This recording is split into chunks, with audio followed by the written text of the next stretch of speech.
Gerakan perlawanan Islam Hamas dengan keras mengkritik rencana pelucutan senjata atau pemindahannya dari Gaza yang dilakukan Israel. Menurut juru bicara Hamas Hazim Qasim, tujuan Israel mengusir kelompok tersebut dari Gaza dianggap sebagai perang psikologis yang konyol. Merespons hal itu, Hamas tidak akan menarik diri atau melucuti senjata mereka. Menurut Qasim, semua keputusan mengenai masa depan Gaza harus melalui konsensus nasional Palestina, yakni bukan melalui tekanan dari pihak luar. Qasim menilai tuntutan Israel untuk melucuti senjata Hamas dan mengusir mereka dari Gaza semakin memperburuk situasi.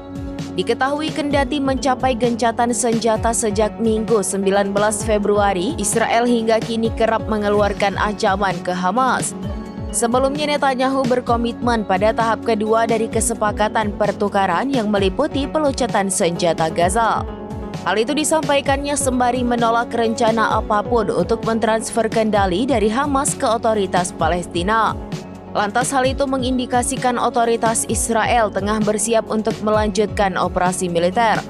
Israel beralasan tengah terjadi ketidakpastian atas keberhasilan tahap kedua.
Download Tribun X sekarang, menghadirkan lokal menjadi Indonesia.